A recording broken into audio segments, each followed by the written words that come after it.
कर्म हमारा प्रधान है, प्राथमिकता है, उसमें हमको करना पड़ता है।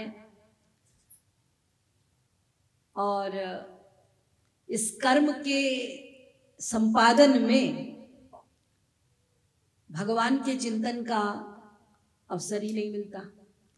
कभी कभी मिलता है, कभी कभी नहीं मिलता, कभी कभी चूक जाते हैं। तो हमें ये कैसे पता चले कि वास्तव में हम भक्ति करते भी हैं या नहीं? देखिए, मैं आपको समझाना चाहूंगी कि प्रत्येक जीव दो प्रकार के कर्म करता है। एक कर्म को कहते हैं मन बुद्धि युक्त कर्म, और दूसरे को कहते हैं मन बुद्धि आसक्ति युक्त कर्म। ये दो कर्म है।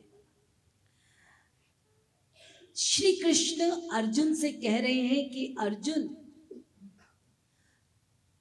तू मन बुद्धि युक्त कर्म कर। अब देखिए, ये इसमें मैंने एक शब्द जोड़ा, आसक्ति। ठीक है, अब इसको हम पता करते हैं कि ये दोनों किस प्रकार के कर्म हैं, तो आपको समझ में आएगा। मैं एक उदाहरण देती हूं। एक स्त्री है, उसका पति है, विदेश में रहता है। आज वो 4 साल बाद लौटा है। पत्नी बहुत विभोर है और रसोइये से कहती है कि ये सारी लिस्ट है और चलो तुम मेरे साथ हेल्प करो और हम डिटेल में खाना बनाएंगे, आज मेरे हस्बैंड आ रहे हैं। अब वो भी मेहनत करती है, नौकर भी मेहनत करता है, वो रसोइया भी मेहनत करता है, खाना बन जाता है, टेबल पे सज जाता है। और जब हस्बैंड बैठते हैं तो वो बड़े प्रेम से पूछती है कि खाना कैसा बना। तो कहता है कि बहुत बढ़िया खाना बना, 4 साल बाद आज घर का खाना, इंडियन खाना मिला है हमको। ठीक है। अब शाम को मान लीजिए किसी कारणवश पत्नी भोजन नहीं बना रही और उसने रसोइये से कह दिया कि तुमको ये सारा भोजन बनाना है, शाम का भी। और वो सुबह पूरी मेहनत करके स्त्री बिल्कुल विभोर है, पड़ोसिन के घर जाती है, पड़ोसिन पूछती है भाई बड़ी खुश लग रही हो, तो वो कहती है आज तो मेरे वो आए हैं ना, तो तुमको पता नहीं मैं कितनी खुश हूँ, 4 साल बाद आए हैं। तो परिश्रम करके भी वो खुश है। शाम को वो रसोई में नहीं जा सकती, इसलिए उसने रसोइये से कह दिया, अब रसोइया शाम का भोजन बना रहा है, पत्नी किचन में हेल्प करने को नहीं है, उस अकेले को कम से कम 15 डिशेस बनाने हैं। उसकी कमर टूट गई और वो इतना थक गया कि जब घर गया तो अपनी पत्नी से कहता है खाट में पड़ के कि कहाँ से ये साहब टपक पड़े, मुझे इतना परिश्रम करना पड़ा, मेरी तो कमर टूट गई। सारी नौकरी कोई करे, रसोइये की नौकरी कोई ना करे बाबा। अब देखिए, शाम का खाना भी साहब ने खाया, पत्नी ने पूछा तो साहब ने कहा खाना बहुत टेस्टी बना। अब यहाँ पर दो प्रकार के कर्म हुए।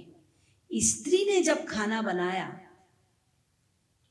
रसोई के साथ तो भी खाना टेस्टी बना, अकेले रसोइये ने जब खाना बनाया तो भी खाना टेस्टी बना। लेकिन दोनों कर्म में अंतर है। स्त्री ने जो कर्म किया है वो है मन बुद्धि आसक्ति युक्त कर्म, उसकी अपने पति में आसक्ति है। और रसोइये ने जो वर्क किया वो है मन बुद्धि युक्त कर्म, उसकी कोई आसक्ति साहब में नहीं है, इसीलिए खाना बनाने के बाद भी वो डिस्टर्ब है, परेशान है, उसको परेशानी हो रही है। लेकिन आप ध्यान दीजिए कि आसक्ति हो या ना हो, खाना तो टेस्टी बन रहा है ना। इसका मतलब खाना बनाने के लिए आसक्ति कंपलसरी नहीं है।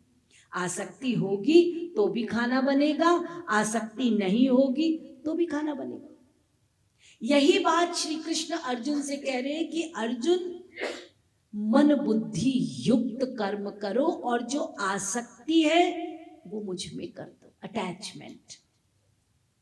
और आप यदि अपने दैनिक जीवन का निरीक्षण करेंगे तो आप ये देखेंगे कि हम लोगों का अटैचमेंट 10-20 में है बस, बाकी सर्वत्र हम क्या करते हैं, मन बुद्धि युक्त कर्म।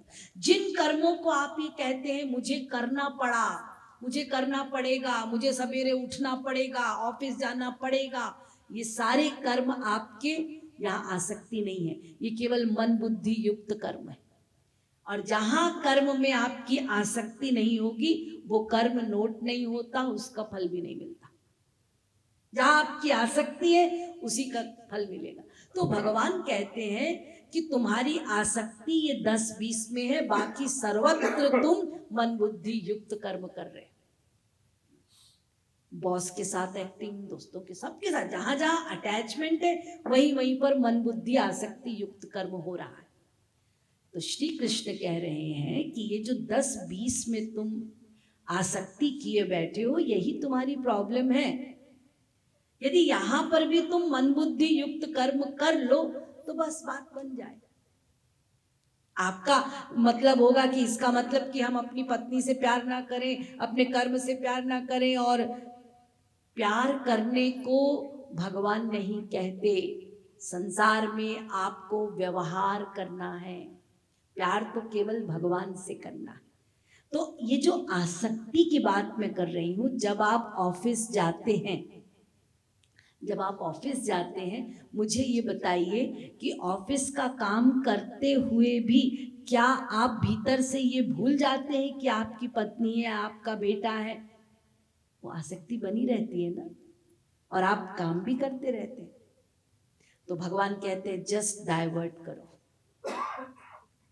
आप काम करो लेकिन मन में ये आसक्ति बनाए रखो, वो मेरे हैं, वो मेरे हैं, वो मेरे हैं।